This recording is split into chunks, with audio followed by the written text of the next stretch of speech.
a different show. You donkey. You ain't a captain of nothing but a sinking ship. Don't do this to me, Harry. The Ohio State. It's Ohio State. What do you mean, the? 312-988-15. Hello? You tell Johnny all you've heard and seen. Sometimes it's good to just yell about football. Yeah, that's right. Oh, good morning. All right, you guys. Here's the deal. I kind of have no voice. I have no voice. How could you do this job and have no voice? This is going to be bad. All right, here's the deal. Mikey.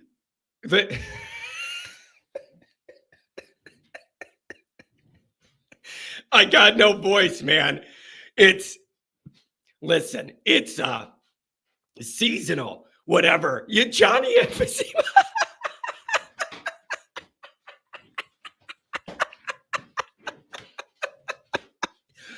Smoke him if you got him.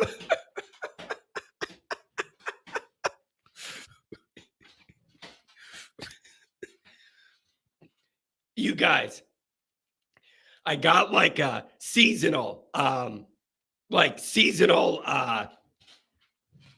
sinuses, whatever you call it, like seasonal sinuses or whatever. I wake up, I have no voice. Here's what I'm going to do. I'm going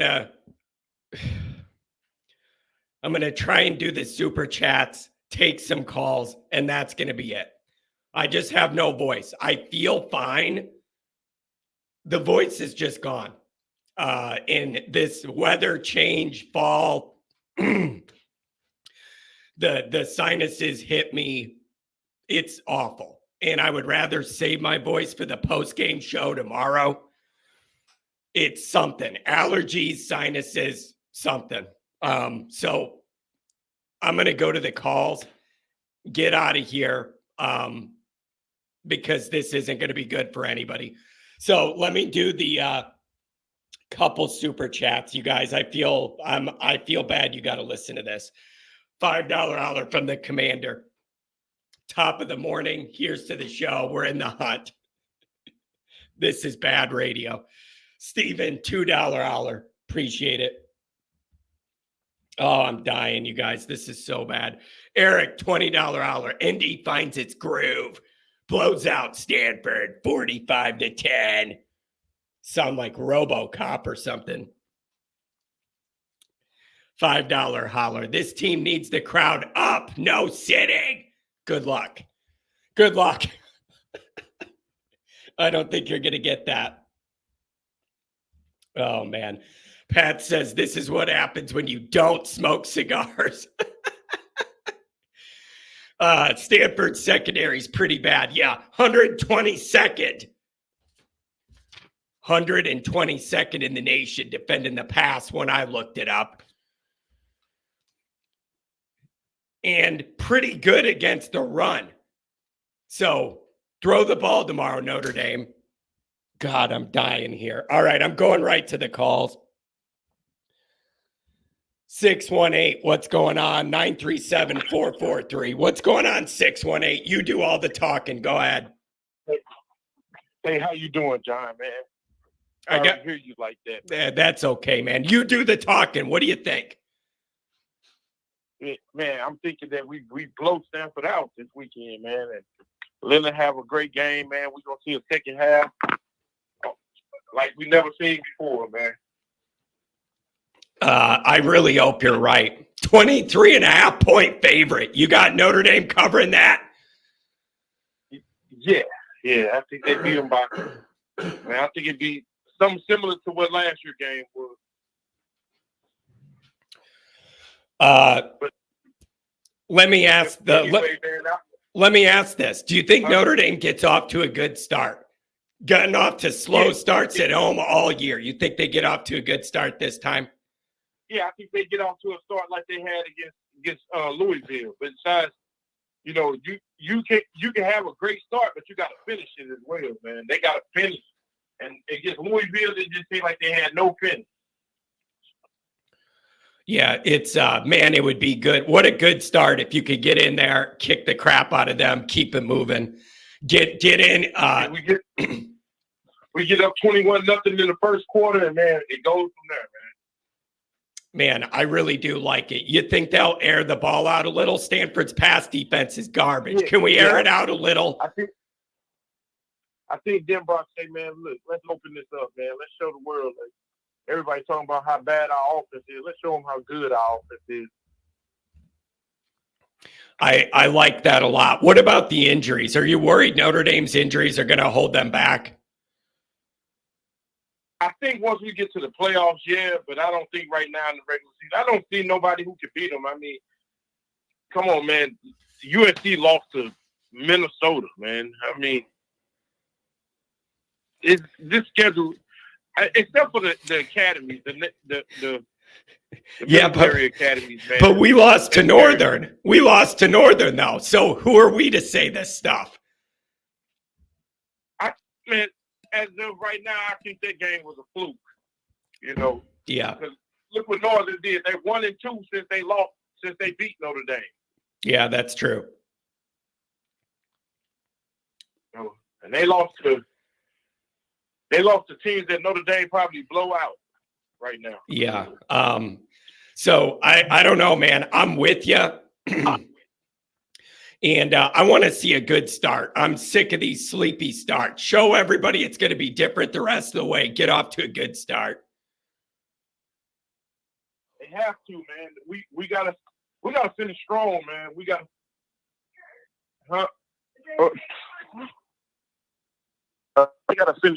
finish strong.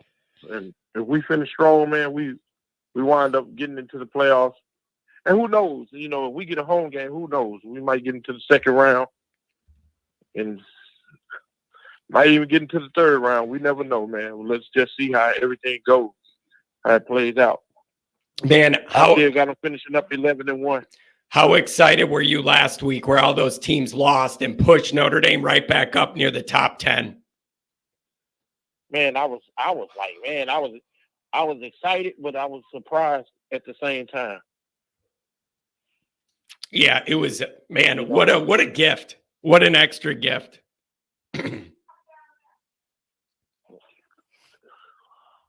Yeah. Are you getting yelled at? Who's yelling at you? Oh, man, my wife. I can hear her like, get off the phone with this idiot and help around the house. She was asking to turn the light off, man. Oh. But yeah, it was surprising last week, especially the Alabama game, man.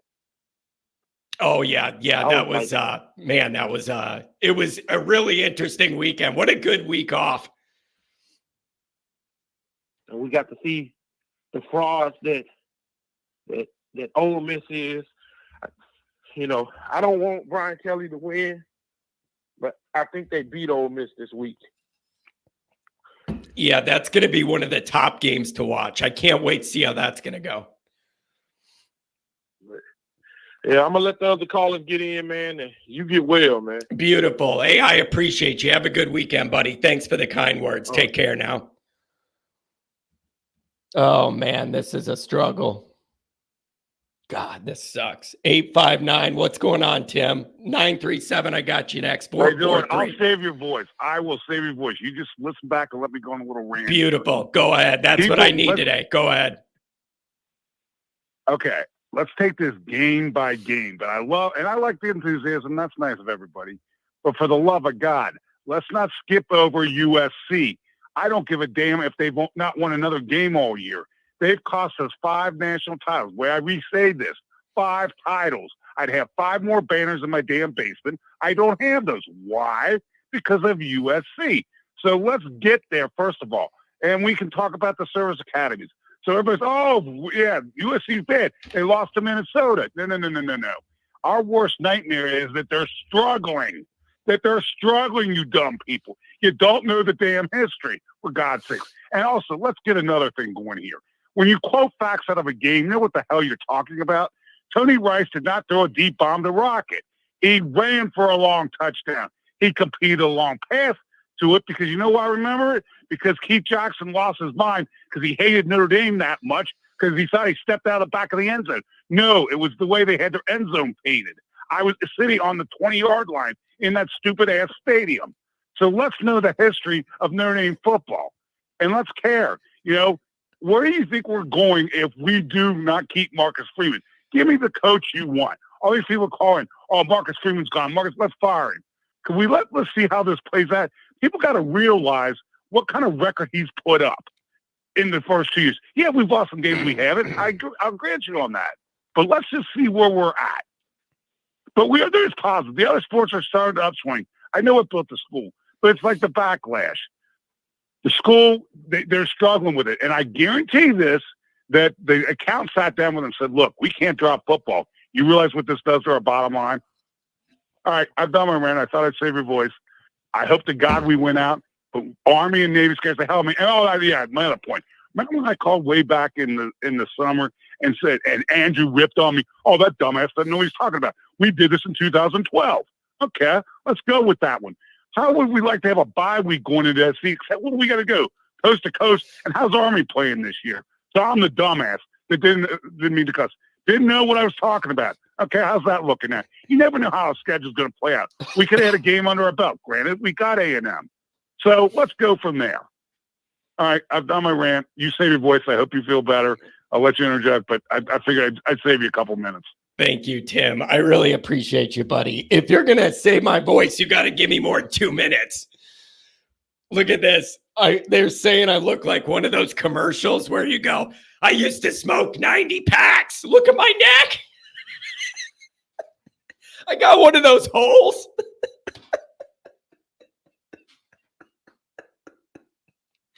Dude, this is the worst ailment you could have if you do my job. Literally. I got no voice. I started getting scratchy throat, sinuses, like stuffed up, whatever, headache. Wake up today, no voice. Sound like RoboCop. Actually, that's about the best it sounds when I do the RoboCop. 937, what's up? Hey, John, it's your favorite Buckeye fan. I just thought I'd give you a call. Sorry to hear you all stuffed up and not feeling the greatest today. But I thought I'd call in and kind of give you an update on the 7:30 game and you give your fans that update. But, hey, I just want to say this. You have the best callers. Like, I have to be completely honest. Like, it's awesome to hear the guys that you kind of get accustomed to the people that call in, especially the previous caller. He calls in on the weekends. He's great. And I think probably my favorite caller, I mean, obviously Dr. John, he's kind of a legend, but my favorite caller is probably Tom because he just has the heart of the fan base for Notre Dame. I really enjoy his analysis. But to kind of give you an update on the Ohio State-Oregon game for this weekend,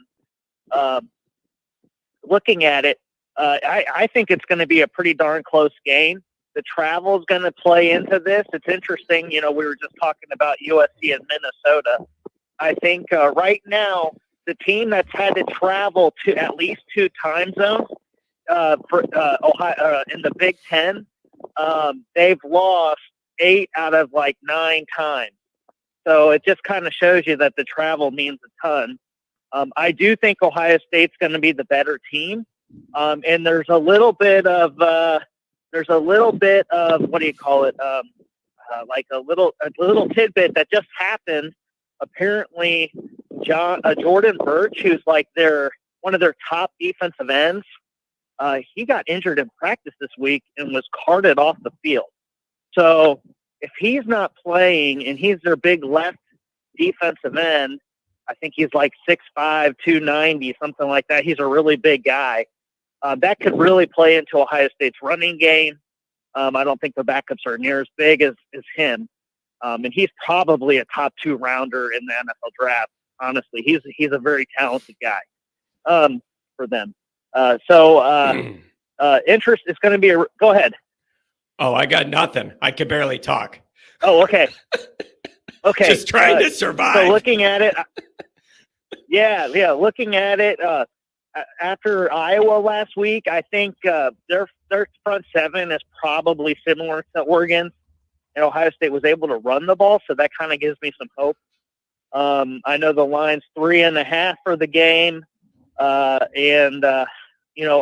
it's interesting. We both played Michigan State, and Michigan State, the score, Ohio State beat them a little bit worse, but supposedly the Michigan State coaches, according to Josh Tate, said that they felt like Oregon was the better team. So it's interesting listening to all of this. I do think, however, Ohio State has the best running back, so I'm going to take them in this game.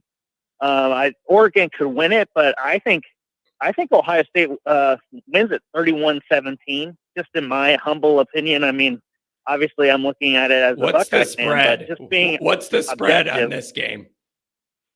It's 3.5. But if you listen to the college football nerds, they have a model that takes all the teams and then equates it to like the level of play. And their model has the game at over 10 towards the Buckeyes, which is interesting. Yeah. That the spread's only 3.5. So when they picked the Ohio State, but it was really close in their scores. They kind of felt like the travel is going to play into this and that.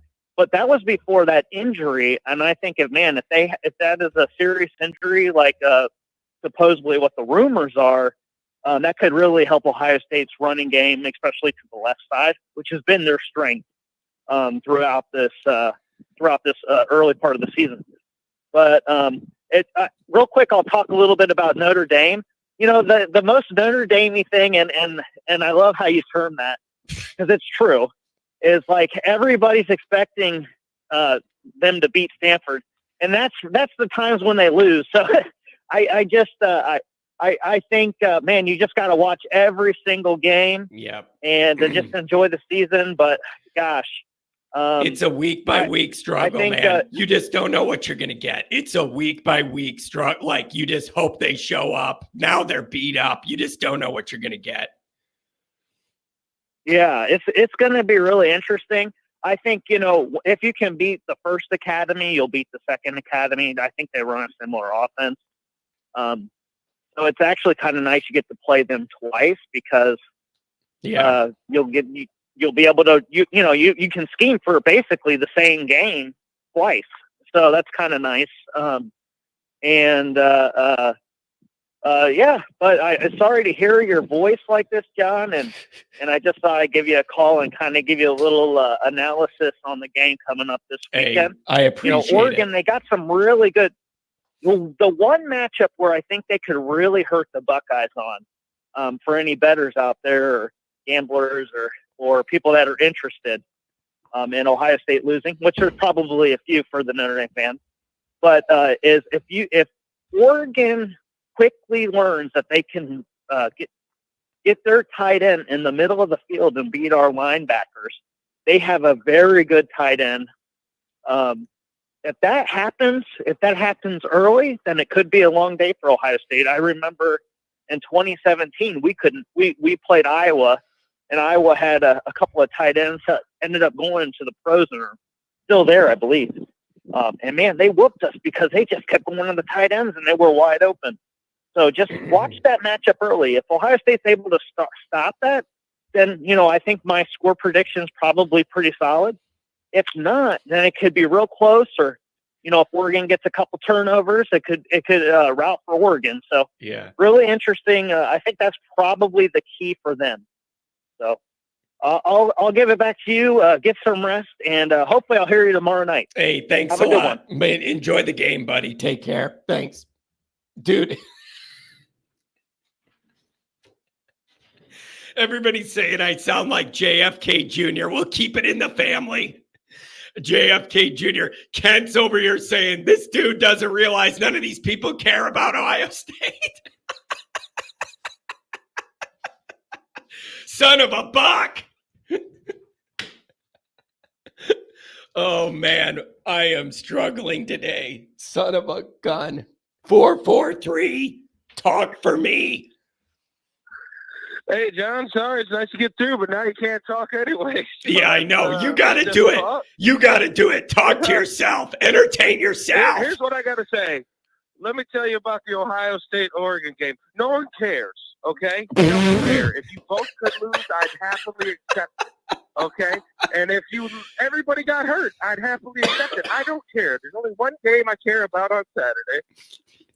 Notre Dame. Stanford. Hey, you sound like you're in Rudy's. Hey, you sound like you're in Rudy's living room. At halftime, can we watch Indiana Purdue? No, you idiot. Sit down and shut up.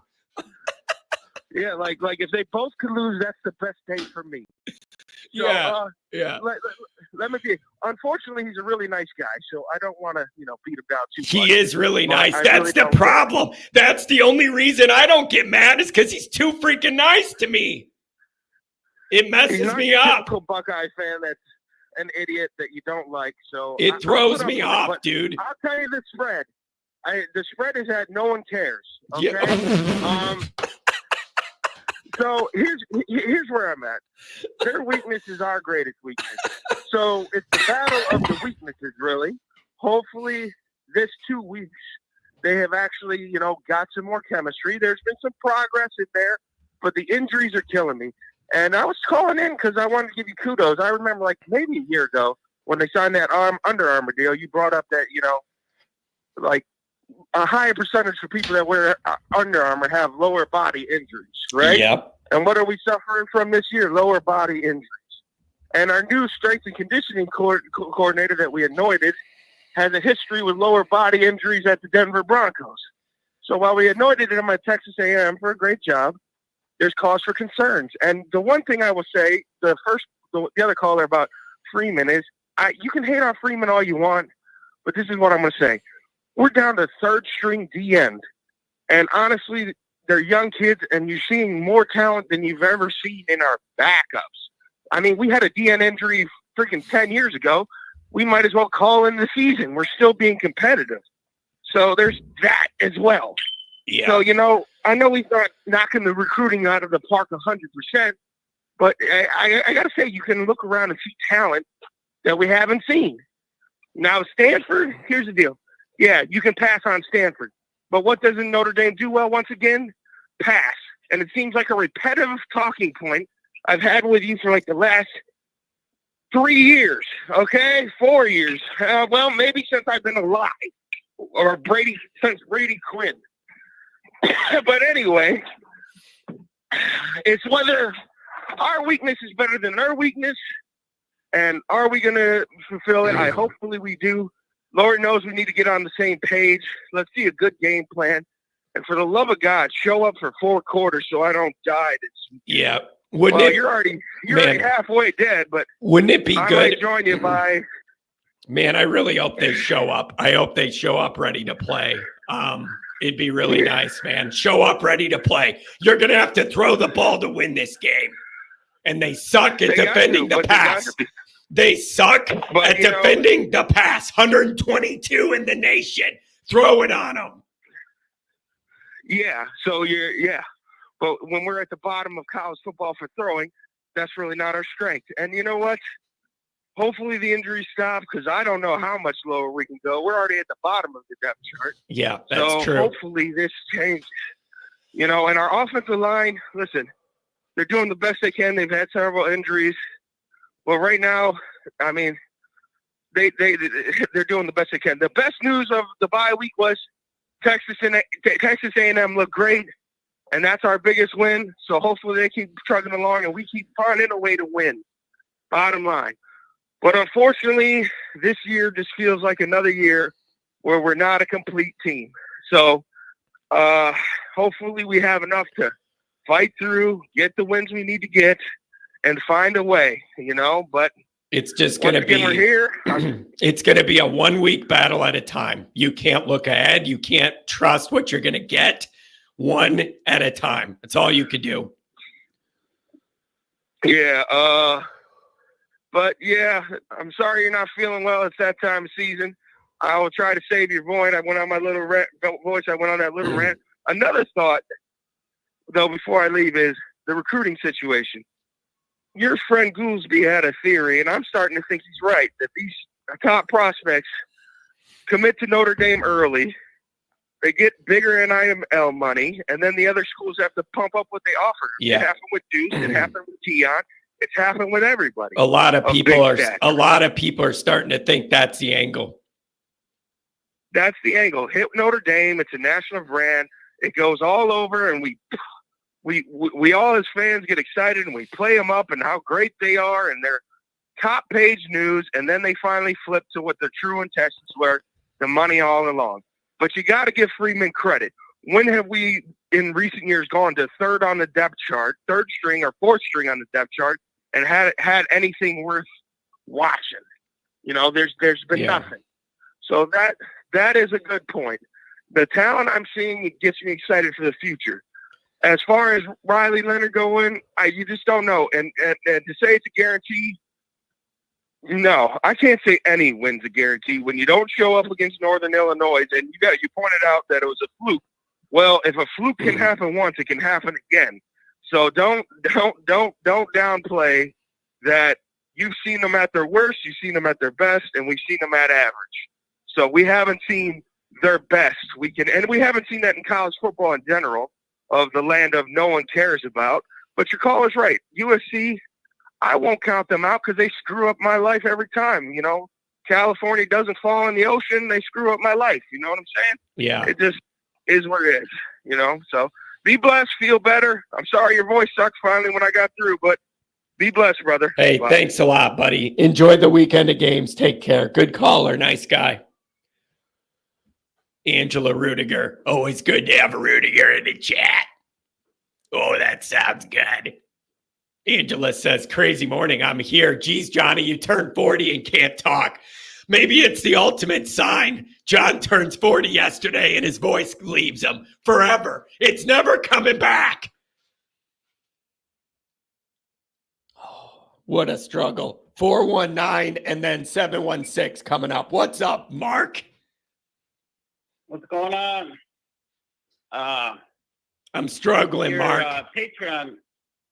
Yeah, your Patreon video the other day kind of hit the nail on the head. In what way? Which one? Well, the one about worrying about everything and kind of being. Isn't that the most Notre Dame-y topic for a video ever? Worried about everything? Yeah, it's like prepare for the worst so you're pleasantly surprised. And, you know, it's like, you know, I feel like I'm like a doomsday prepper over here. I'm worrying about shit nobody's thinking about yet. Yeah. I'm so far into it. And well, dude, with this team, you know, Mark, with this team, there's always something to worry about. You're always looking behind you, waiting for something to hit you. Yeah, and you know, like the big thing now is everyone's like, you know, we have a chance, take it one game at a time, and like everyone's getting all optimistic, and like we were taking one game at a time before. That worked for 2 weeks for us. So what's there to think it's going to be any different now? Yeah, well, and the other problem, Mark, is the injuries. Whatever you think of this team and their preparation regularly, now you got to add in all these injuries. And I don't know what that does too. Yeah, and I feel like you know, looking at the remaining schedule, I feel like you have to look at it like with like reasonable foreseeability, like what's most likely to happen. And you can't give this team the benefit of the doubt because of what they've done in 2.5 years. Yeah, it's fair. That's fair. The injuries. Mark, you're correct. They have not earned the benefit of the doubt, and that makes it hard to buy in day by day. Yeah, and you know, you can't help but go back to scoring 14 points at home against Northern Illinois. And the past crazy weekend doesn't rejuvenate me at all. Missouri and Tennessee lose a game or two every year. That's to be expected. Michigan was overrated. Alabama's the only one that, you know, kind of reassuring. But, you know, we're we're looking at the schedule, worried about the academies and a 2-loss USC team, and you know, you look at like Alabama, Georgia, Tennessee, like they all play each other. Yeah. They've got like LSU, you know, Texas, Tennessee, Ole Miss, and we're worried about freaking the academies and 3-2 USC. So it's like, you know, I feel like for perspective, like these next 7 games will kind of tell, obviously, not only the story of this season, but it'll go a long way to kind of reassure us what, you know, that things are settled and there is reason to be optimistic, but I'm not at the moment. So yeah, it's Mark, it's hard. One of the best feelings about being a football fan is when you know your team's good and you can't wait for the game to see your team kick the crap out of somebody. We never have that because you never know what you're going to get. So you're nervous for the game rather than like, I can't wait to get here. We're going to kick ass today. You want to watch with one eye closed. It's just a very awkward place to live. And I feel like we're there all the time. Exactly. I feel like, and like, I can't even think of playoffs because of, you know, what we've seen. And we're like one game removed from, you know, that I go back to the end of that Louisville game when we have a chance to put the game away. And those 3 plays are just totally summarize what's wrong with this team. They 2 quarterback runs and a rollout play, 3 plays for -1 yard. And I just feel like they have no confidence in this offense. And you watch the play calling and, you know, it's kind of what I expect to see Saturday. I'd be surprised. I hope they improve and look the part. Mark, but what about this? What do you think the odds are Notre Dame gets off to a better start? At home, big favorite, sleepy, or do you think they come out more energized after the break? I think they're going to come out and look like shit because Riley Leonard went fishing. And I don't know. I mean, I hope I'm wrong, but you know, I just feel like they need to, you know, the Louisville game, I did see, you know, Freeman has like 9 wins against ranked teams. And, you know, that was a good win, but, you know, my main takeaway from that game was just the ending. Like, I just feel like that's more alarming than people, I feel like people should be more alarmed by the ending of that game. Like, we didn't look the part, and it was like it was harder than it had to be. Yeah. And it's because of the offense again. Mark, most of my cognitive existence, Notre Dame has made offensive football harder than it has to be.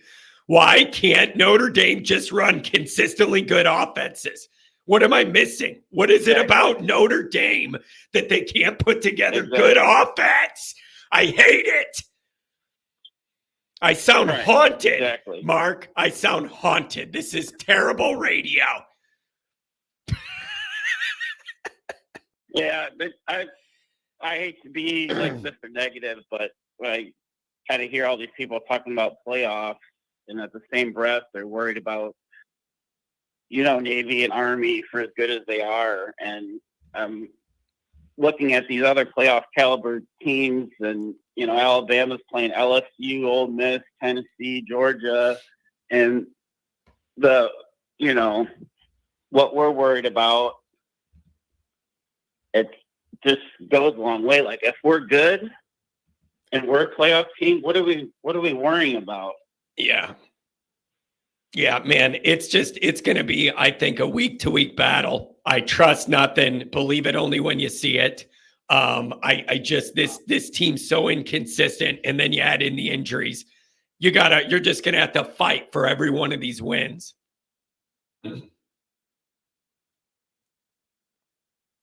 Well, that's all I got. Hopefully some of the other callers will be a little more positive and cheer me up and give me more reason to get excited, because it feels like there's no juice on this game Saturday.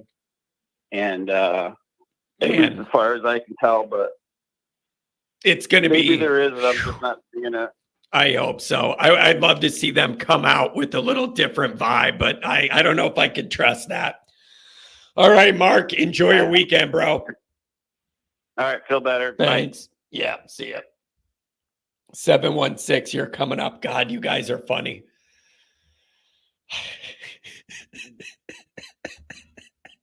I'm going to be on one of those mesothelioma class action lawsuit commercials. This is really bad radio, you guys. I'm sorry. It's the worst case scenario. When you're me, this is the worst condition you could ever have. Bro, my voice better come back for the post-game show tomorrow. This is terrible. Terrible. I need the post-game show. Oh, 716, you're in the mix. What's going on? Welcome to the show. Good morning, John. Hey. Well, listen, I want to tell you something. As a Christian, I've prayed for a lot of things. And one of the biggest things I ever prayed for was God healed me of prostate cancer. So I just want you to have faith when I pray this for your voice to come back. The other thing I do is when I get stuffy like that, Alka-Seltzer plus cold, but use the Walmart brand. It works better. And my grandmother used to have a theory: when you have a cold, right? Starve a fever, feed a cold. So just tell your wife to fix a bunch of food and eat it. There we go. Thank you. I appreciate this. I appreciate it. Thank you. Okay, so Father, we come to you in the precious name of Jesus. And I lift John up to you right now. And Lord, you know he's suffering with his cold, and this is part of his livelihood that's being affected. So Father, I ask right now that you clear this cold up. Father, you go in and you destroy all of the virus that's there. Father, we thank you right now that as it dries up, he'll notice it, Father God. He'll notice that when he starts to talk, things will become better. Father, I ask that he has the faith the size of a mustard seed. So, Lord, we just thank you for that, and we give you all the glory in the precious name of Jesus. Amen. Now, just believe, because like I said, he healed me of prostate cancer. He actually did part of the surgery in front of the doctor. And the doctor, when we went for the follow-up 13 days later, said, when he described what had happened, he says, the medical community has no explanation for this except to call it a miracle. And I said, well, that's faith in God. Wow. Faith in his word. I said, that's how it works. So anyways, I'll do the talking. Hey, thank you for that. First off, thank you. Because other people are going to want to talk, and I'll give you a break. First off, I don't understand it, and I want this in if you can just give me a short thing, because I know it's gonna be hard, but it's gonna get better. Believe me, that and drink some honey and lemon. So the other thing is, what's this deal about Freeman and the talk he had A&M, and now something about the hierarchy doesn't want him to do that? I'm thinking, what are we running, a nursery school here? You've got to basically get these guys charged up. Now, wait, wait, where are you hearing that they don't want him to do that? I missed that. Did I miss that? Somewhere, I don't know, one of the sites, something I picked up said that they didn't want him doing that at home because of something or else. And I'm thinking, wait a minute, the coach can't address that? My goodness. I mean, you think about this, with the greatest of all time, football coach, right? Would you actually when he took over at LSU, when he left the Miami Dolphins and he came to LSU, Saban brought all the players in to talk to him. There was a guy on ESPN that was talking about how he was a defensive back at LSU. He had been a freshman the year before, and now comes Saban, and he's a sophomore. He says, he brings me into the office. He talks to me. I come walking out of the office thinking, did I ever play football before? He goes, I led the defensive backs and tackles, interceptions, and I'm thinking, did I ever play the game of football again? Do I even know how it's played? Now, do you think that Saban would tolerate the faculty or any of the hierarchies telling him you can't use this method to get your team up? Now, that's crazy. That a head coach does that along with the captains and the team in general. A lot of times you can get motivation from the students if they really get fired up for the game. I mean, and this is a rivalry game, so we don't know how the student body's going to take that. But anyways, that's something I have heard, and that's something that maybe someone else can comment on. The other thing is when the gentleman made the statement he was worried about Louisville, I believe, if I read correct, when they went on at one point in that last drive, we actually had 4 freshmen on the field. It's true. That's true. 4 freshmen on the field during that last drive. And True. I'm thinking, are you kidding me? You're going against an experienced team and you got 4 freshmen who basically just stepped out of high school and they're playing for you. They're starting because you're banged up or you're trying to give somebody a breather. I don't look at that as something bad. I look at that as game experience because we won. I look at it as them going through an evolutionary process and knowing what it's like to be out there against a good team on a last-second attempt for them to try and win the game. And I'm thinking that does nothing but build character in those kids as far as football goes and being able to proceed and take the next step. They realize, hey, I did do that. And I know the coaches will build them up. The other players are going to build them up, saying, hey, you did a great job out there. You know, we're only going to get better. So I look at it as a positive rather than a negative. Stanford, there's another thing. You got Stanford as a rivalry game. And, yeah, does Southern Cal worry me? Yeah, you better believe it. We should have won the championship in '64, but who beat us? Southern Cal, right? Last game of the year, we get banged. But we did get some revenge back in '66 because we played that game against Michigan State to a tie. Now, this is what I've heard too, and this is what I'd like to know. I'd like to know what the spread was back then, before Nick Eddy got hurt and after Nick Eddy got hurt. And I heard the way that he got hurt, and you'll have to excuse me for how I explain this. I'm telling your audience too. There's a lot of people back here in the Olean Central area and stuff that were connected to Notre Dame, especially Pat Carroll. And one of the things that was going around was why Nick Eddy missed that game. It had nothing to do with suspended or anything like that. Supposedly, he was getting off the train. One of the players goofing around goosed him, and he fell and hurt himself coming down off the steps. And that's what I heard. Now, I don't know if that's true or not, but that was what was going around.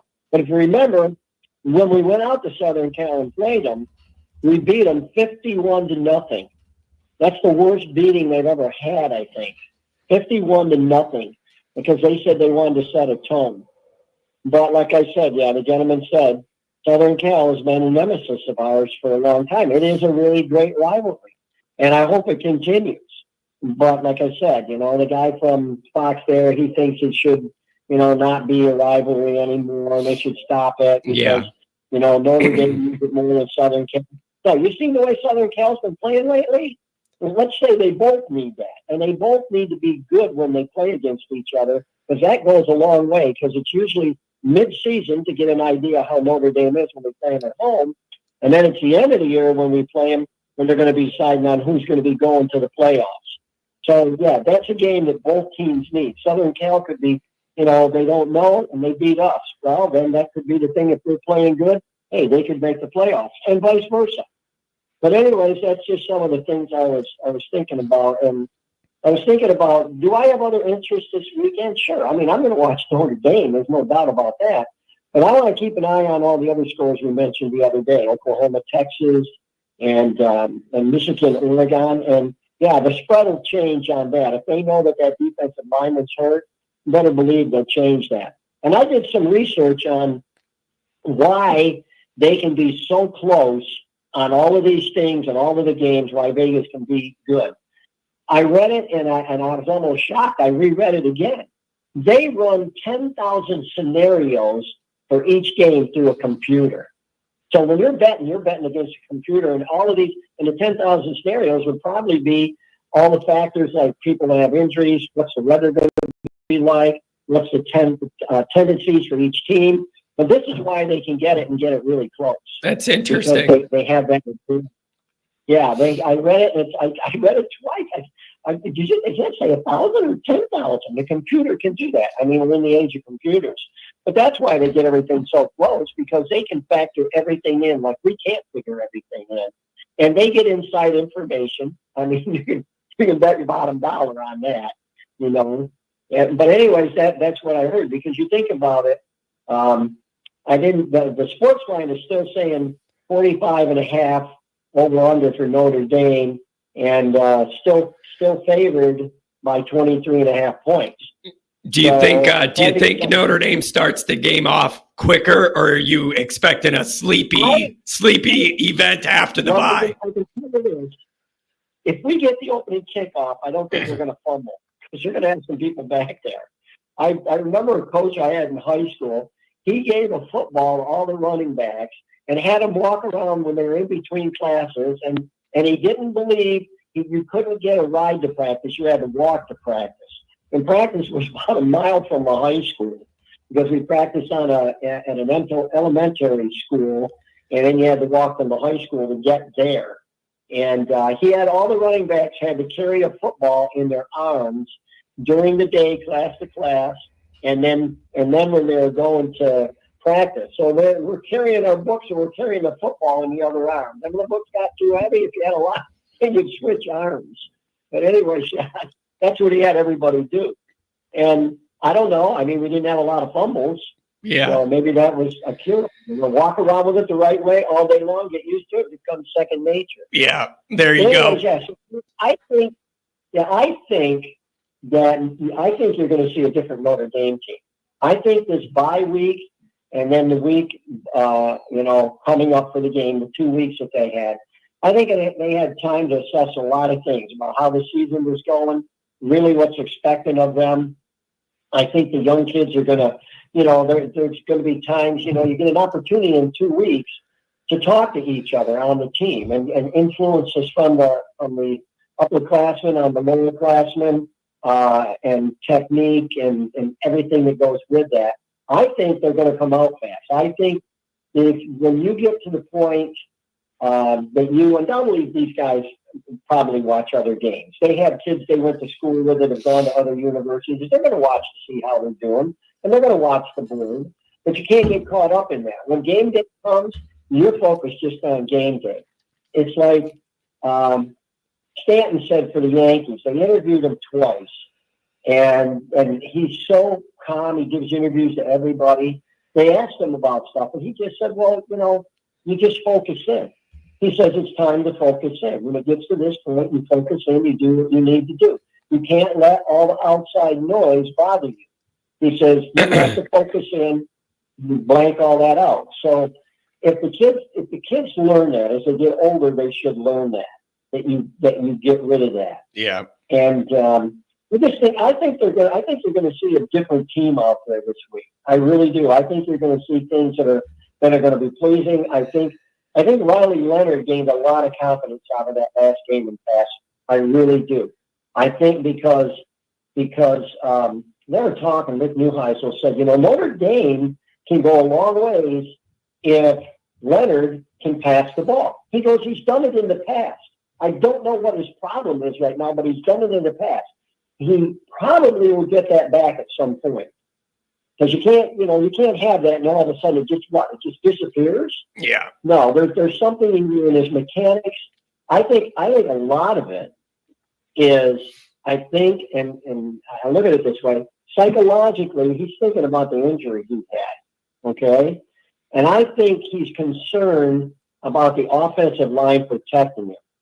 And that's where he started to change the last few games, is stepping up in the pocket instead of going out around the run. Yeah. I think if he learns that, he learns for them guys, those guys are pushing everybody out. If you have nobody and you got a wide open space in front of you, peripheral vision will show you if anybody's coming towards you.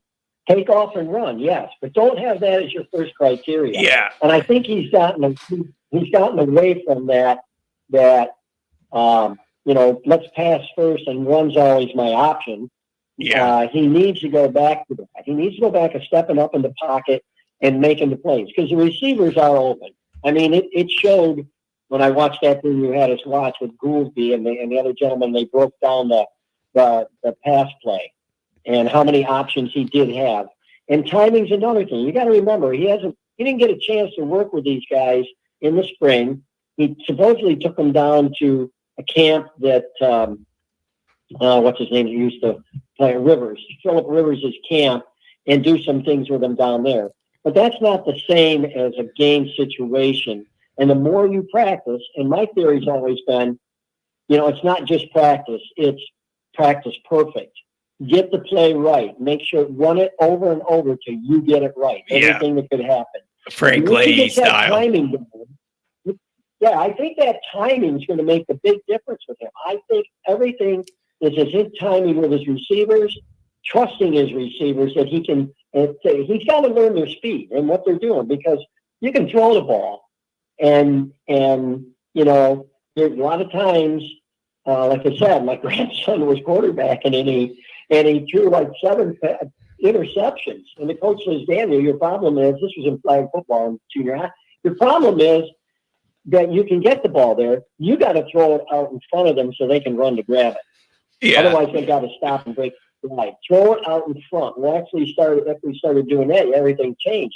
Yeah. And I think Riley Leonard's got to learn that about his receivers. Says, what is their speed? How fast are they running this play? And that once again comes down to, the receiver, when they run these, they're running at a particular speed. I mean, you might have a tight end. You see in the pros, they practice and practice. He comes out and he's going to run that crossing pattern the same speed. Now, if he picks up a little bit of speed, that's something between him and the quarterback. Quarterback's got to notice that. But, yeah, I get a timing down with the receivers and trusting them and stepping up in the pocket. And I think they probably intensified his work on that this week after what he showed in the Louisville game. It'd be nice to see. You are looking at Riley Leonard right around 70% completion the last 2 games. So you're getting a little bit more efficiency. And we'll hope for more. Anything on the way out? Thanks for the prayer. Yeah, you're welcome. Remember, just have the faith. Yeah, and let's go Irish, man. Let's see a different game, and let's hope that all these teams that can pull the upsets. There we go. I love it. Hey, thanks a lot for the prayer, man. I really do. I really do appreciate the prayer, and I'm glad you are well. Thank you. Okay, thanks, John. Have a good one. Yep. Dude, you guys are horrible in the chat.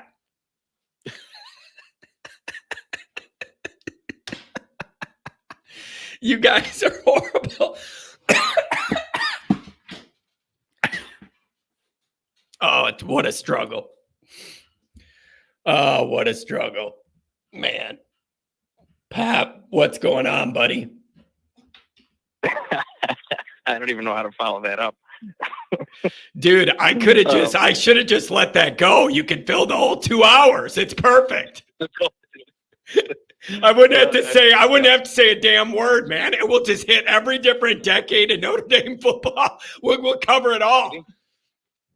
I think at the time of that call, you healed and then got sick again. Dude, I appreciate the prayer. That's the first time I've actually gotten a legit prayer on the air. That was nice. I appreciate it. Yeah, it was real. Johnny, I like whatever. Gold ring in their hands. It is what it is with this football team. We're just gonna have to wait and see and watch the games and see what they do. I'm over worrying about it. The thing that I like though is the NCAA came out and said they're going to get rid of the national letter of intent, and I think this is huge because that is the contract that ties a player to the football program. But the courts have come out and said the national letter of intent is not enforceable to hold somebody. You can't say you can't transfer with them. Yeah. Instead, the NCAA is proposing that it is recruits will sign contracts directly with the teams. Well, once you get to that point, you're actually imposing a contract that has financial implications to it.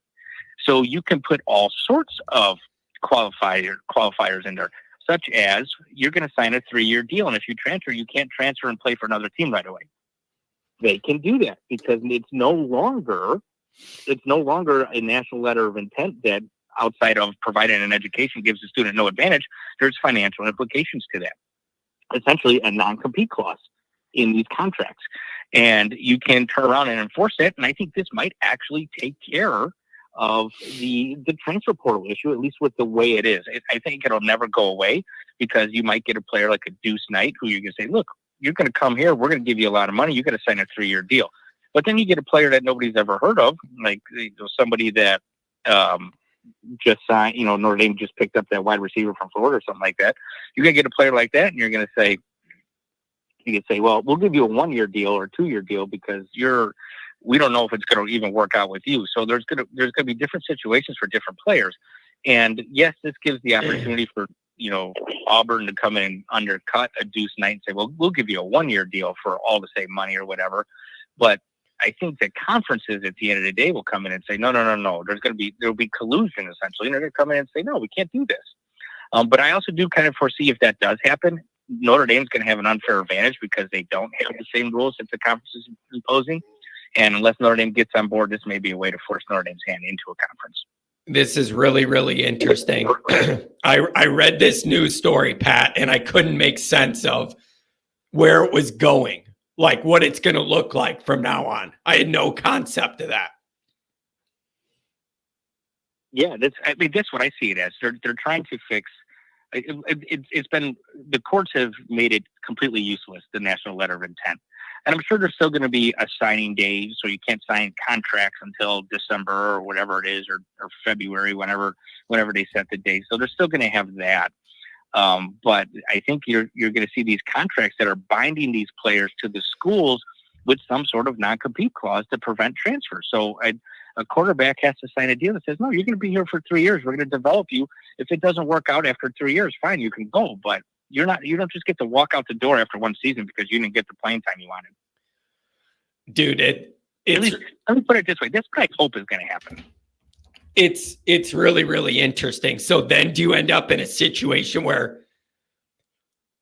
how does that not create a have and have not situation with some teams that have certain stricter things in that contract and others that don't? How does that not end up being where this goes? I mean, if you want to play college football, you're going to have to deal with it. And to Jay Carr's question, most recruits won't sign multi-year deals. Most recruits, if, like I said, I believe there will be collusion among the conferences and put requirements on the programs in the conferences that say certain players are subject to certain contracts. You can't undercut each other, and you're going to see this turn around and be. It's essentially a new way to create a national letter of intent with transfer requirements. Right, fine. You want to transfer? You got to sit out a year. You want to transfer? You can't transfer to an in-conference program. You want to transfer? You can't transfer to an in-state program or whatever it is. They're going to start to put limitations on that. I think that's really interesting. And so that is. I didn't think this through as far as you did. This is going to be really interesting. And figuring out how does Notre Dame play this? Right. How does Notre Dame play this? They use it.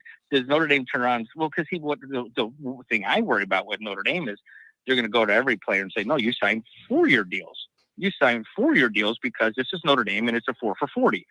Which would, eliminate Notre Dame in most recruiting cycles, because people are probably going to say, no, I don't want to do that.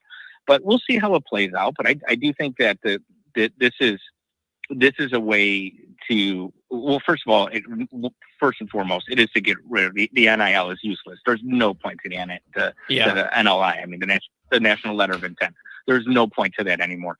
So I do see it as a way to just say, why are we even trying to do this? But then I see it as a way to try to address the transfer portal, because the courts have said you cannot tell a kid he can't transfer. He can't do it. But if the kid is signing a financial contract, it's different.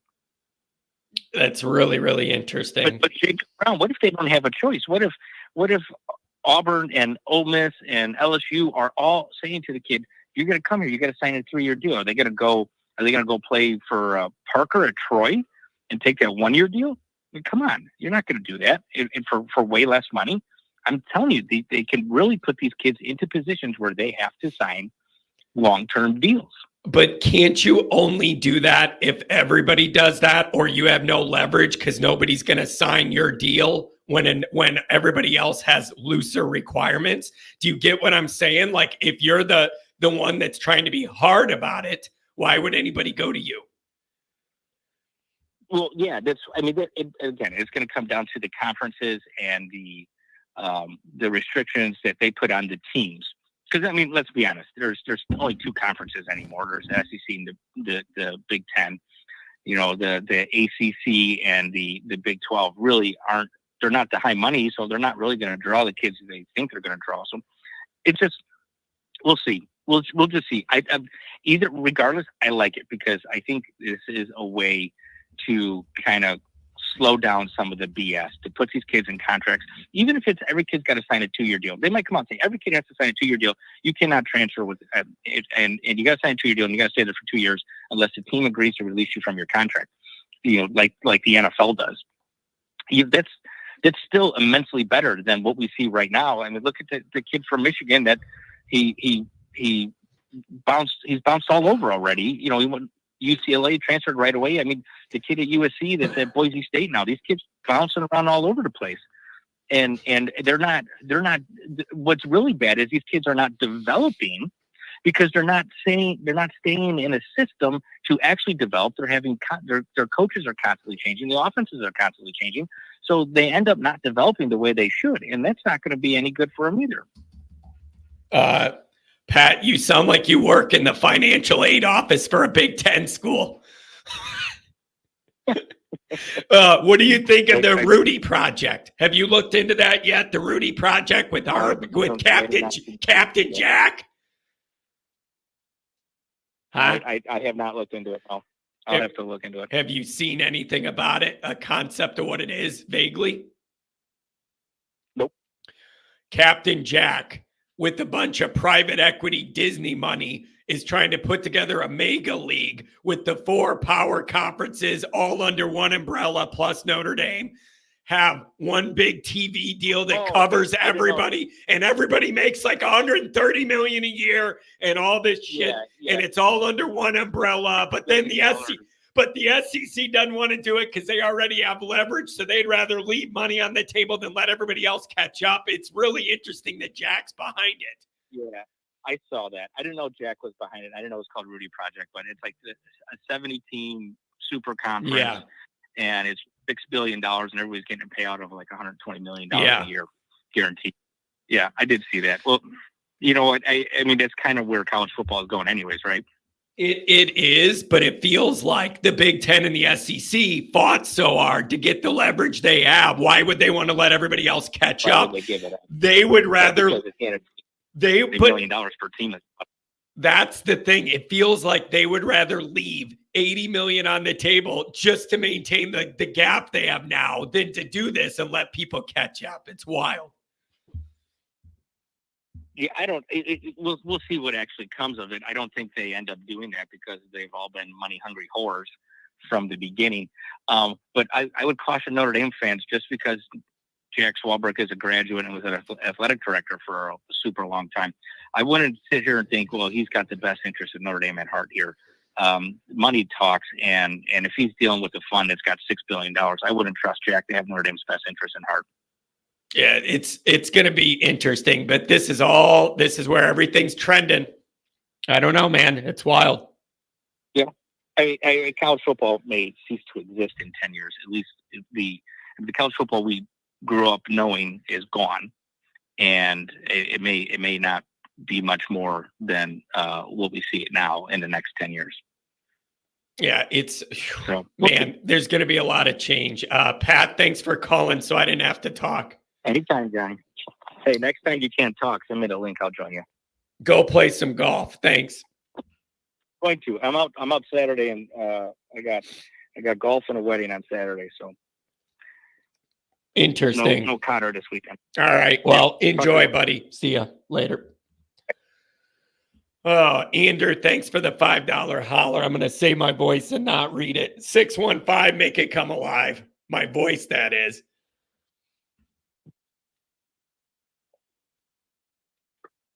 What's up, 615? What's going on? How you doing? I'm okay. I'd be doing better if I could speak, but here we are. Yeah. Well, the new ports aren't going to do anything good for you. Yeah, no kidding. Anyways, I just wanted to kind of point something out about this previous week. You know, I've heard a lot of different points on this. Look, I'm gonna make it a quick call because I know you got a lot of callers, but I just want to say something. Vanderbilt just beat a fully prepped Alabama team that just went and beat Georgia. So when you look at the NIU loss, you have to compare the units. So look at Vanderbilt, look at Alabama, look at NIU, look at Notre Dame. I understand that Notre Dame is much better than NIU, but look at the difference at Alabama against Vandy. And they were fully healthy. Like they don't have the inconsistencies that we have, and they still lost. So my whole point to that is, you know, to just make a point on why we lost to NIU is anybody can lose. You got to show up and play. It doesn't matter who you are. Kennesaw State could come out and beat Georgia one day just because they decided to play football. It's a game. You have to show up to play. And honestly, if Notre Dame doesn't show up tomorrow, they're going to lose. It's that simple. It doesn't matter how good you are. If you don't show up, if you don't come play the game, you're not going to win. Yeah, I mean, you're definitely right. It's just, man, Alabama has a lot more built up credibility in the tank to have one stinker than Notre Dame does. That's the problem I have when people are going, John, it could happen to anybody. Don't you feel better now? No, I don't. If I had 7 championships or whatever in the last 15 years like Bama, I'd feel a lot better about losing a stupid game you have no business losing than when you've won nothing in my life and then lose to a bad team, right? Well, you're correct. And from my point, let's see, I'm 24, so I've never known really good Notre Dame football. Yeah. Not really. Yeah. So, like, I'm literally just at the point where, you know, it's been so long since they've been legit to the point of, like, you know, actually knowing they're legit that I'm not surprised when those things happen. But at the same time, you know, I look at our unit now, and I kind of to move to the Stanford side of things because I want to make the call quick. I know you got things to do, but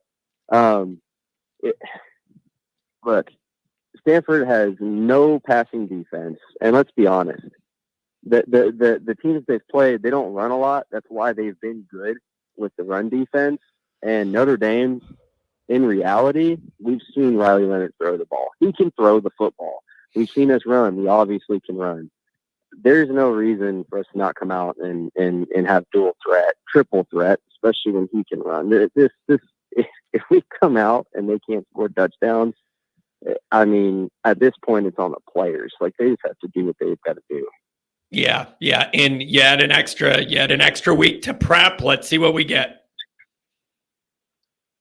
That's right, man. Well, hey, I'll let you go, but I just wanted to kind of say, to put everybody's heart at ease, so they don't have heart attacks, that, you know, there's squads out there that are 10 times what Notre Dame is right now, and they're also losing to bad teams. I understand the credibility, but at the end of the day, you do have to look at the current standing and really see, like, man, you just got to show up. If Notre Dame shows up and they play out the rest of the season, they have a really good chance, and we just have to have faith in our team.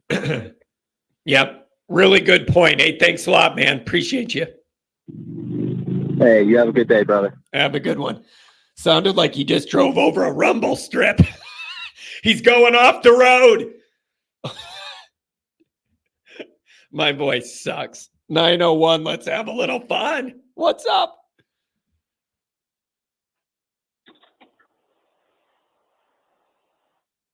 Hello? What's going on? Welcome to the show. Man, John, I've been trying to call the show for 10 years, man. Or at least since you started. I got a lot to say. First of all, it's a good day for it because I got no damn voice, so you could go. Let it rip.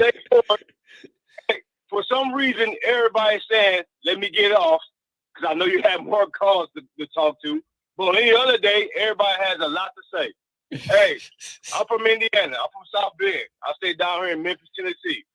Man, I done heard so much about the SEC and Notre Dame over the past 10, 11, 12 years to the point that it's frustrating, man, you know?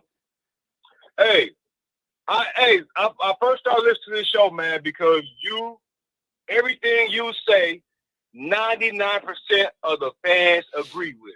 Everything. From the beginning of you starting this show to right now, everything you say, I'll be like, that's the same way I feel. That's the same way I think. That's the same way. Hey, I love your show, John. You got the best college football show on the internet. Oh, thank you. Appreciate it. Notre Dame, man. Notre Dame is my favorite team. I remember that when it was called Notre Dame football. It's not college football. It's Notre Dame football, you know. Hey, Notre Dame is a good program, man. Hey, Notre Dame is a good program. how do you not lose your mind rooting for Notre Dame down in SEC territory? How do you keep your head high and fight off all those damn SEC people? Hey, when I watch the damn game, man, I watch it by myself. I make sure everybody's not around so I can rant, and I turn the volume down. Hey, when big plays, when it's time to make a big play, I turn the TV off because I don't want to see it because it stresses me out. You know what I'm saying? Yeah. It stresses me out because I already know what's going to happen because it's Notre Dame. But Notre Dame is a good football program, man. There's not too many teams that can say they can really beat Notre Dame, man. We do Notre Dame things, yes, but Notre Dame is a good football program, man, you know. Brian Kelly, man, was right on two things. He was right and he was wrong. He was right about how hard it is to win at Notre Dame because of the types of students you get and because of the administration, you know. He was wrong because he quit on recruiting, you know.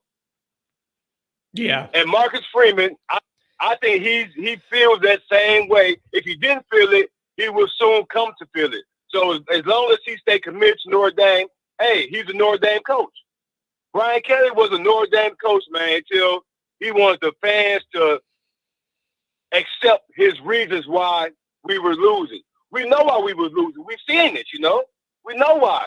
We playing with football players that's going off to be doctors and lawyers after football against kids that's if they don't make this football play, hey, they could be working at them at McDonald's, you know. And that's not taking a shot. That's just reality, you know. Yeah. So, hey, we lost to Northern Illinois, man, you know. Yeah, we certainly did. The good thing about that is for the first 5 weeks of college football, man, you see teams struggling, but they winning, but they're struggling. Last week happened, and now, you know, it's crazy how we only get jumped up 2 spots when last week happened. All these teams lost to teams that was unranked. Yeah, we lost to a team that was unranked, but did that team beat us or did we beat that team? 9 times out of 10, we'll beat that team. Northern Illinois. 9 times out of 10, Kentucky will probably beat, I ain't say 9 times out of 10, but Kentucky will get more wins than losses playing Ole Miss in a 10-game stretch. They're not going to lose that game all the time. Notre Dame, man, we on the right path, man. The reason everybody feels the way we feel right now is because we thought the season was going to look one way, and it's turned out to look another way. That's the only reason why. That's the only reason why, man. You know. So if we will beat Northern Illinois, we still would feel some type of way about why are we playing this way? Why do we look this way? I want to know, what do you feel about Notre Dame's chances to win out? You feel, I mean, they should be favored in all these games. You think they could win out? I think they could win out. But if they have a loss, I mean, hey, the way they play Northern Illinois, I see 3 losses in this team. Ooh. That's the bad part. The way they played that game, that game showed 3 losses on this schedule to anybody. You know what I'm saying? That's the hard part about the Northern Illinois game. It ain't that you just lost. It's the way you lost. You couldn't do anything. You couldn't do nothing. You couldn't stop them, and you couldn't enforce your will. You couldn't. After the first drive, it was over for Notre Dame. You know what I'm saying?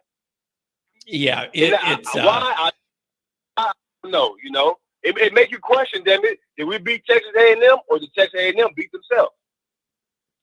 But I'm a Notre Dame fan. I ride with Notre Dame. I get pissed off with Notre Dame when they lose games like that. Damn it, I go out the house. I don't have nothing Notre Dame on for at least 10 days because it's embarrassing. You know, because I talk about Notre Dame.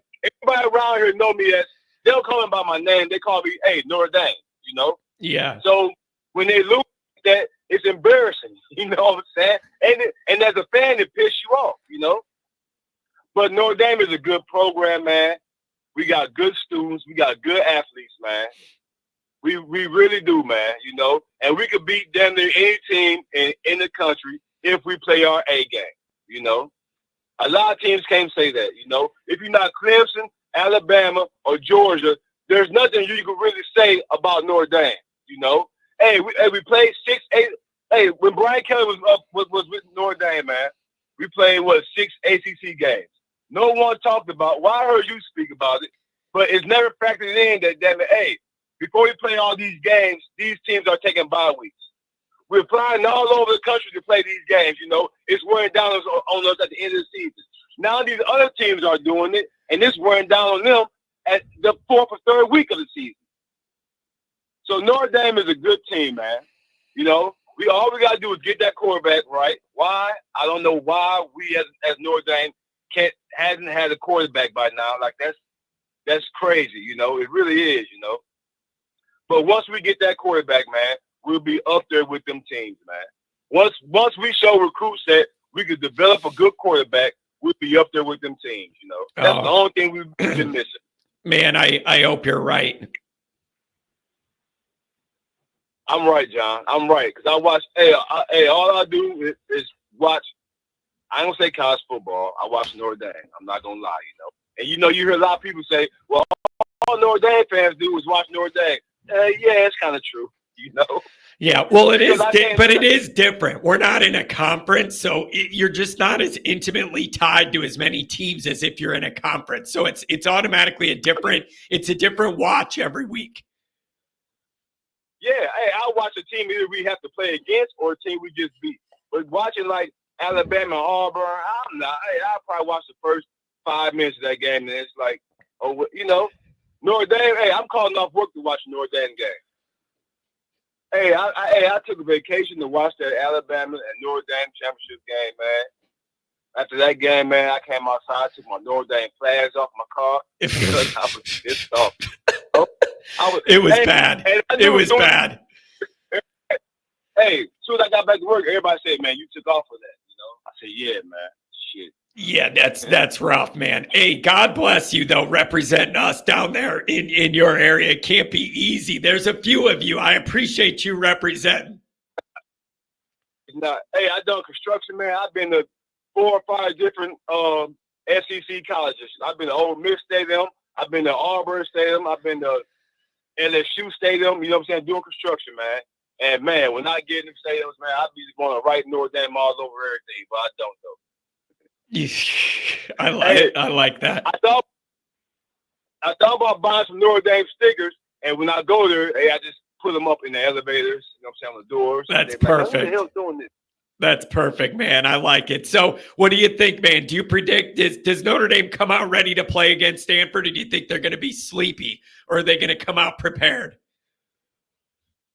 Hey, it's hard, man. It's hard because of what they've done this year and because the way the Northern Illinois game went. You know what I'm saying? If we would have played that game good, but we just lost, hey, man, I think they're going to do what Notre Dame do. You know what I'm saying? They may come out fired up for this game, but then struggle against one of the service teams. You know what I'm saying? Yeah. But still win, though, you know? But still win. 11. Hey, I never came to the season thinking Notre Dame was going to win this championship. The goal was to get to the playoff, get the number 5 seed, win that first home game, and then it goes from there. You know what I'm saying? So is the championship out the picture? To me, it was never in the picture. I just wanted to get that 5 seed, beat the first game, and then see what happens with the second game. Because we can beat any team, man, except for probably the 1 and 2 team every year. Every year in college football, we could beat every team except for number 1 or number 2. So these other teams, you know what I'm saying? Hey, we could be Ole Miss, you know. We could be Ole Miss. We could be LSU. We probably could be Ohio State based on how we play Ohio State over these past couple of years. I don't think Oregon could beat Ohio State, you know. The Big Ten and the SEC, you know. Hey, I grew up in Indiana, in South Bend, you know what I'm saying? So Big Ten football is, to me, is the same as the SEC football. It's big-time football, man. These new teams coming to these conference, man, they're not going. They're not at least not right now. Not at least for at least 4 or 5 years, you know. Any conference Notre Dame going to win, I guarantee will be at least a top 3 team. At least a top 3 team.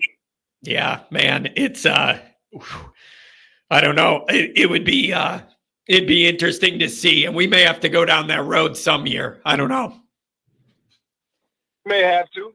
Hey, but you know what? I think the Big Ten will be harder than SEC because most teams in the Big Ten, well, historically, the teams in the Big Ten is a rivalry game with Notre Dame anyway. We always play Purdue, Michigan State, Michigan. We never really played Ohio State that much. But you know what I'm saying? We played the Big Ten teams, you know what I'm saying, throughout our years of college football, you know. Yeah. I'd rather be I think I'd rather be the SEC in the Big Ten if we had to make a choice. But I'm glad we're independent, man. I like that. I like that about Notre Dame. It don't mean that we think we're better than everybody else. It means that, hey, we want to do it this way, and let us do it this way. Hey, people down here, they be like, well, why don't you guys join a conference? You treat them kids bad. Them kids know they're not in the conference before they sign up to come to Notre Dame, man. Well, they want a conference ring.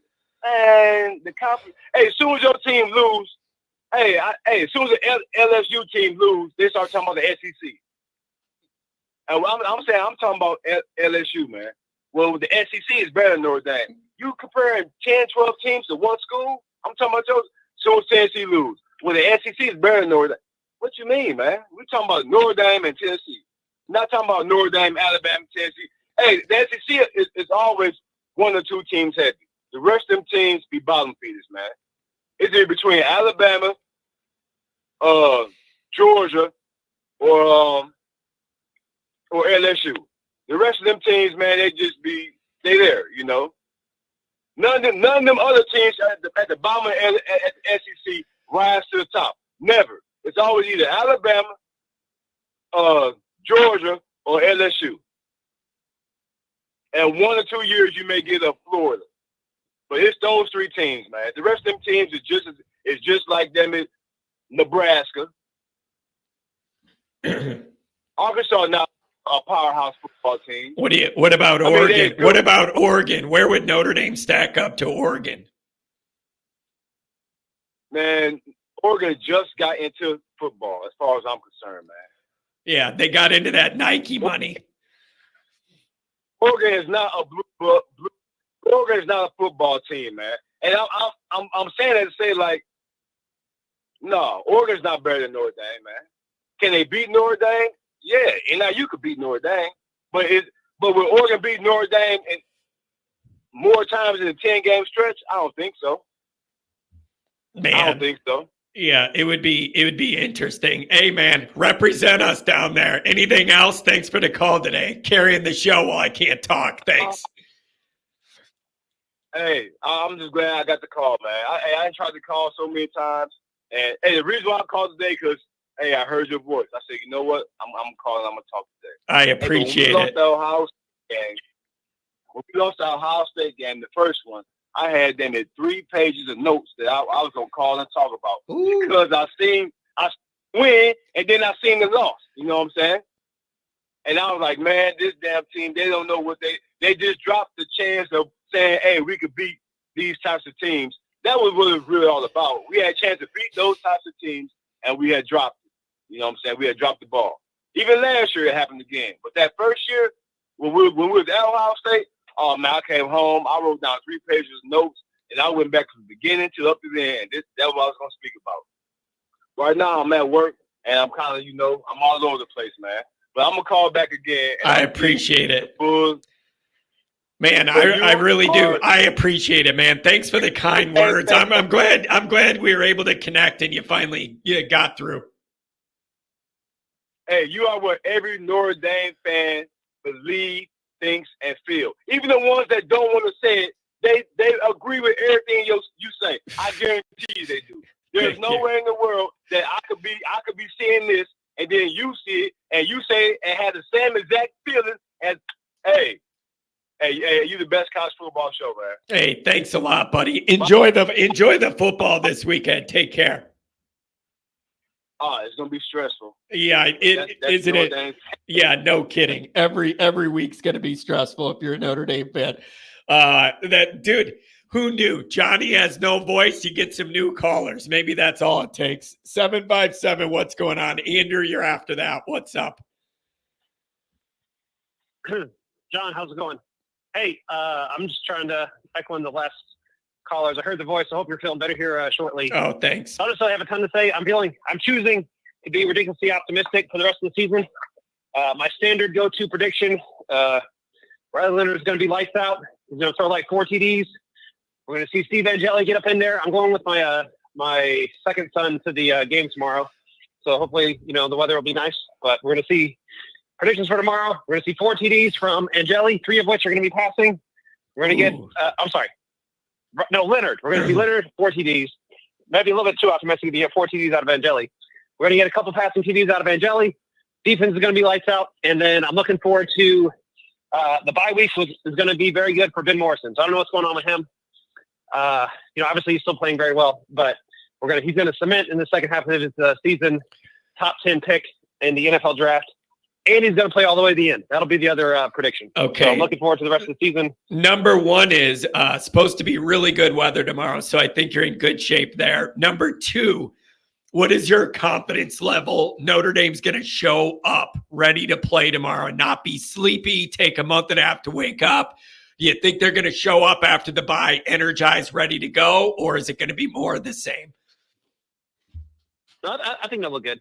I mean, it's hard to put a percentage on it, right? Because, the world's a random place. But I expect the guys to come out really well. The opening drive, put some points on the board. You talk about it a lot, like the Notre Dameness of, football games, right? It's ridiculous. The opening kickoff, right? You fumbled it, and it was the last game, right? But it's all this random stuff. That's going to happen on the course of a season to every team. But I think we got a lot of that worked out of our system. Boys and Marcus Sherman are going to look good. Scoring touchdowns, like you're saying, I think 10 points in the first quarter, a 10-point lead in the first quarter is good goal to shoot for. And then, really we need to, I think style points are going to matter, particularly when it comes to pushing for a home game and the opening round, which really the guys got to be, hopefully behind closed doors, the guys are pushing that as team messaging or team goals. So, keeping it week to week, but, the bigger picture is, I'm telling you, I'm prepared to drop a lot of money on that first home game here in Notre Dame. So I'm really looking forward. I'm optimistic for it, and I really want to have that opportunity for this first round of the playoffs. Man, it's going to be really interesting if Notre Dame can run the table and end up with just that one loss, but it being such a bad one where they end up. 5 to 8 are those hosting seeds, I believe. I mean, the good thing, just from like a program trajectory perspective. So if they get not the 5 seed, which, I think a lot of, things will have to go in Notre Dame's favor for that to happen. So what's more realistic, just, a home game, they'll play a legitimate team in the first round. And then really, if they win that game, that will absolutely reset can Notre Dame win a big game. So, I mean, there's all sorts of goodness that can come from that. If we beat a Boise State or whoever ends up being the group of 5 folks to get in, right? Even if we win that game, I don't know if that necessarily moves the needle outside of, hey, we beat, technically a playoff game. But if we can beat, Miami or, the Big Ten loser or whoever it is, that would be, the FBS team. I'm sorry, the Power 4 team that would be the other opponent in the first round. I think that's really, really good for Notre Dame, and that sets us up. Even if that's kind of the floor for the outcome of the season, I think that sets Marcus up for outstanding thing. And the only thing that they can screw up is we got to do well enough in these games to set up, if it's going to be Minchie or Carr or someone else for next year, that we can't, we have to use the season to really set up for next year if things don't go our way as we would like it for the rest of the season. Yeah, it's going to be an interesting journey here, the remaining 7 games. 1 week at a time, 1 game at a time. Take nothing for granted. See how many wins you could get. Anything else? Good call. Thank you. No, John, I really appreciate the show. Sorry your voice ain't feeling so good. Get some, green tea or something, or whatever you got to get, some chicken soup, and listen every day. And I really appreciate it. Oh, thanks a lot, buddy. Have a good one. Enjoy the ball game. I don't understand. I get this sinus thing with the weather changes 2 times a year. Usually the voice doesn't go with it. So I don't know what it is. Andrew, what's going on, buddy? Hey, what's up, John? How are you, bro? I don't know. I mean, I've been better. My voice sounds like crap. Yeah. Well, hopefully it's just the voice, not a cold. But yeah, it seems like something's going around. But hey, man, wanted to call in and talk about the wide receiver room. And the reason why I wanted to do that is, it's so funny on message boards. If you ever criticize Notre Dame's recruiting or Chad Bowden specifically, people just immediately have a reflexive, thing in their body to argue with you. But why? But why? But dude, why though? I don't understand it. Yeah, it's like. But I just, dude, I don't get Andrew, it. I keep being told you got to keep Chad in the room. He's the key to the recruiting operation. Blah blah blah blah blah. But I see the recruiting sliding backwards, so I don't understand. What am I missing? And honestly, what receiver is he responsible for? For getting. I mean, Nancy Sussy got all the current young receivers. I just don't understand it. So that's what I want to talk about is I think that he's really a lackluster so-called general manager, because if there was one glaring weakness for Notre Dame when he took over, this is before Tyler Buckner pointed out, if there was one glaring weakness, it was the wide receiver room. He's now 3-4 recruiting cycles in, and he's currently has probably, I think we can all agree, this is the worst wide receiver class Freeman has put together. Now, he does have an opportunity this weekend to flip the SMU prospect, who's a true 4-star. So at least, I haven't watched any film of that guy, but at least that guy is at least well thought of by the recruiting services. But I want to just throw some stuff at you to talk about just the state of the wide receiver room, and why I think if I was Freeman and Denbrock, I would have taken the bye week to really work with guys like Cam Williams, KK Smith, and Micah Gilbert to try to get them on the field. Because think about this. Think about this for next year. Collins, Harrison, and Mitchell are all 1-year rentals. They were the transfers that came in. They were all just for 1 year. They will be gone off the team next year. Colby and Jaden Thomas, what do you think the chances are they're going to take a 6th year with Notre Dame? Do you really think they're going to stick around, seeing that they've been buried on the depth chart, or do you think they're going to transfer? I don't know. I've heard people talking about maybe Thomas coming back. I would be shocked, because Thomas has been in the program. He started 2.5 years ago. He was a starter on the team, and he's no closer now. So if I was in Vegas and I could place a bet, I'd say Jaden Thomas is gone. Colby is 100% gone. And then I think about a guy like KK Smith. This guy, remember, when Notre Dame flipped him, he was committed to Texas Tech. He's a Texas guy, by the way. If he had gone to Texas Tech, what are the chances that he'd be starting for Texas Tech right now? I think it would be pretty high, wouldn't you say? Yeah, probably. So what is his mindset right now? He cannot even get on the field. In fact, Faison is in terms of playing it as an outside receiver, Faison is ahead of him on the depth chart. So where is his mindset? So they could potentially, they're definitely going to lose 3. I think they're definitely going to lose another 2 wide receivers. They could lose up to 6 if KK Smith decided to transfer. So that's So then really all you have returning is Greathouse and Savon. That's who you know is coming back. You would assume the two freshmen, Micah Gilbert and Cam Williams, and then like the recruiting class that you're bringing in, which is one of the weakest recruiting classes Freeman has brought in. Even if he does flip the 4-star from SMU, that really only gets you 2 true wide receivers in the class. That guy Richardson, who's a Wildcat quarterback, if Notre Dame can't even get a 5-star Cam Williams on the field in year 1, what are the chances Mike Brown can be able to coach up a guy who's never played the wide receiver position in his life and get him on the field? That's going to be like a 2-3 year project.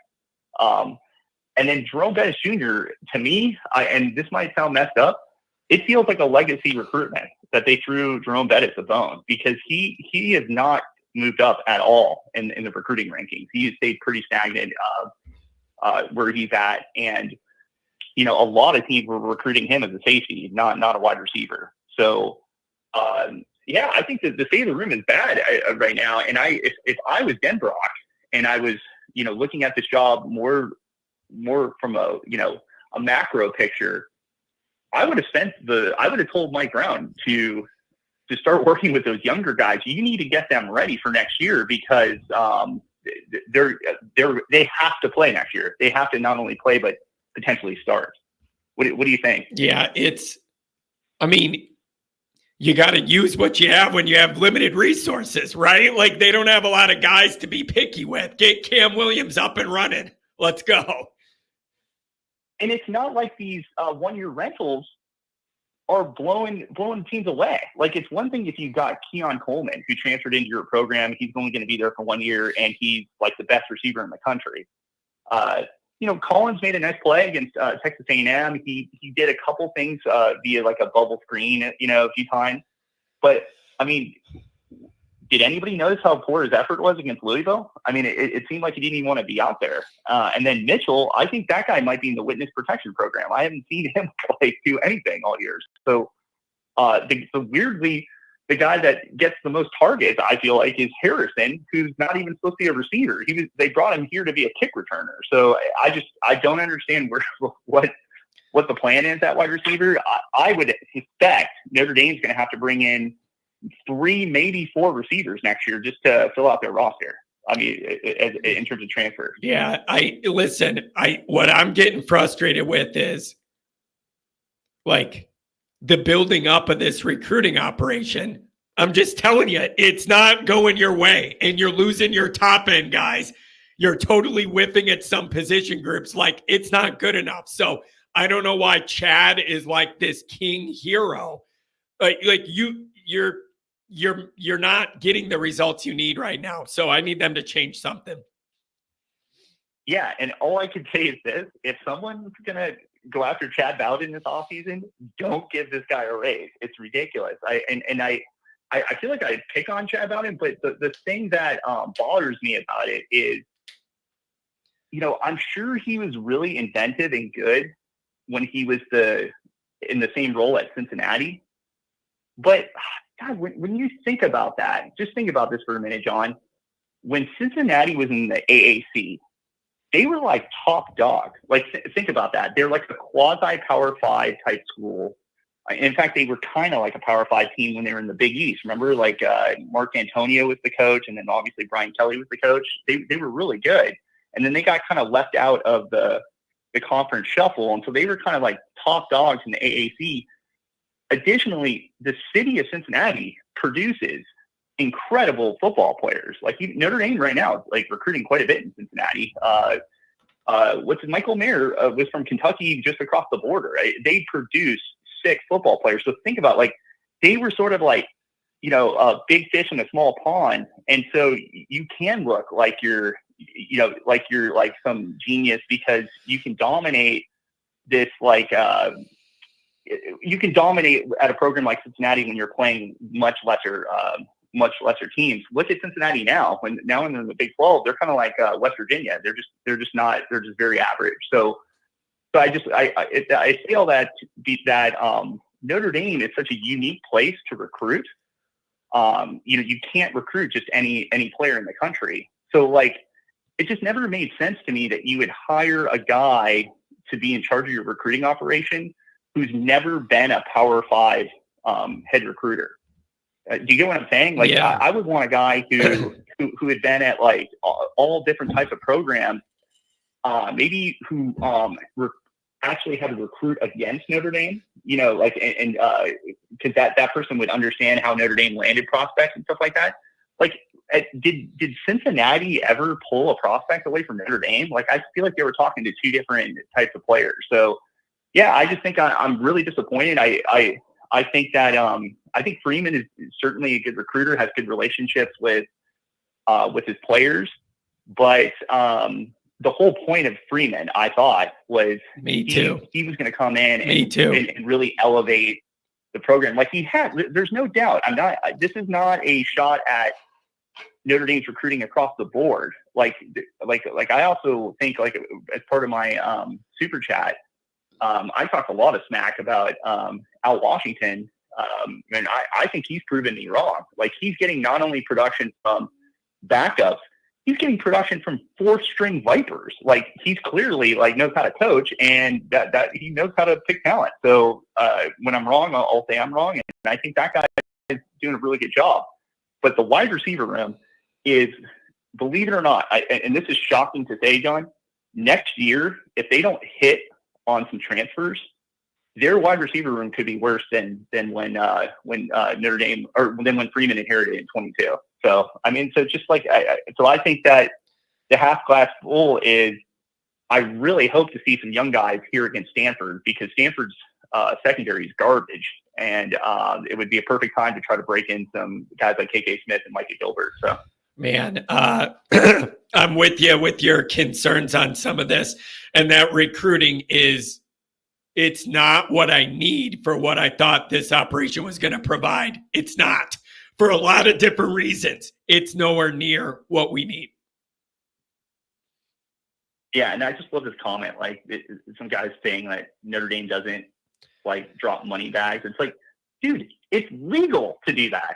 Like, if Notre Dame's not doing that, Freeman needs to signal to the boosters that you're not giving enough. You know what I mean? Yeah. Like, it just isn't an excuse anymore. Yeah, SB Flood, you are right. Yeah. It is legal to do that. And you can't just say, we're never going to be good at recruiting again because the landscape changed. Oh, well. Like, that's not an option either, to just go, oh, well, it is what it is, except you're never going to get a good player. You got to make it work for you somehow. Or admit you're not serious about competing anymore, and we'll all lower our standards and you'll join the Ivy League. One or the other. But don't tell me you're trying to compete at that level and then make excuses or not do what it takes. One or the other. Pick a path. Yeah, and they clearly drop bags of money on people, because how did both Hartman and Riley Leonard basically were committed to Notre Dame via the transfer portal before the transfer portal even opened? You know what I mean? And it was very clear that Notre Dame was offering them a ton of money. So that excuse really just doesn't fly anymore. I think it's relationship based. I mean, look at Derek Meadows. Couldn't close the deal on him. Look at Taylon Taylor in Chicago. This is in your backyard. He visited Notre Dame 1,000 times. They could not close the deal on him. He goes to Georgia. Tanu Kynes, they were on him super late. Thought they had him. USC closes the deal on him. So it's just a lot of losses, on Chad Bowden's part, and it's just funny that he loses all these guys right after they extend him and give him a huge raise. So he must be just eating cheeseburgers in the locker room. You gotta adjust. If you're Freeman and Bowden, you gotta adjust your approach, because and I know it's hard, and I know the NIL thing's complicated and people leverage things. I know that. You got to figure out a way to navigate that system better. And then also hire a wide receivers coach who can recruit, because they did it to themselves again. It's another guy who has very little Power 5 experience. He was at Cincinnati. That's where he was at. Again, big fish in a small pond. He goes to Wisconsin, I looked at 247. I don't think he signed anybody of note. His one class at Wisconsin, and then you hire him. And I'm a guy who follows recruiting pretty closely, John. I don't recall him having this huge list of guys that he was recruiting at Wisconsin that he was going to bring to Notre Dame. Like, for example, Al Washington, a guy who gets a lot of heat, he's the reason why Notre Dame closed Kingston. He was recruiting him at Ohio State. It was that relationship that really, brought Notre Dame into the game. You know what I mean? So it's like that guy had dudes that he was recruiting, and he was a legit recruiter.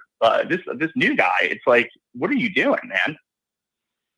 Yeah, it's I don't know, man. So, all right, let's try and grind through the rest of this season, and then we'll have 8 more months to worry about recruiting every day on this show, Andrew. So true. Yeah, man. I think Notre Dame's going to whip Stanford on Saturday. I'd love to see some young receivers, obviously, out there, and then no reason to get Riley Leonard hurt in this game. So if Jeremiah Love and Jadarian Price don't combine for close to 30 carries this game, then Mike Denbrock needs to, get on some medication or something. So. Oh, man. Well, we'll see what we're going to get, man. Enjoy the football this weekend. Thanks for the call, as always. Thanks, man. Yeah. See ya. Oh, boy. All right, guys. That's going to be it. I can't believe we went this far, to tell you the truth. With my voice the way it is, I never thought we'd go this far. I thought maybe we'd do 20, 30 minutes, take a call, and get out of here. Listen, I love you guys. Thanks for dealing with me when I'm struggling. And you guys carried the show today. You carried the show. I'm not able to do it. You carried it. Thanks for the donations. Thanks for the calls. I'm going to try and not talk a lot the rest of the day. I'm going out to dinner with Adam Dowling and his wife at the Lighthouse in Indiana, and I'm going to sit there and try and not talk a lot and kind of it's just hard for me because all I do is talk. So I'm going to try and go to dinner with Adam tonight, and we're going to try and have some fun. And I'm going to go live tomorrow after the game. I'm going to just try and not talk throughout the day tomorrow, and we'll see. But I'm still trying to go live, and if I need to just give it to the callers after the game, I will. But God bless you guys, and thanks for dealing with my voice. I know it makes for bad radio. Love you guys. Take care.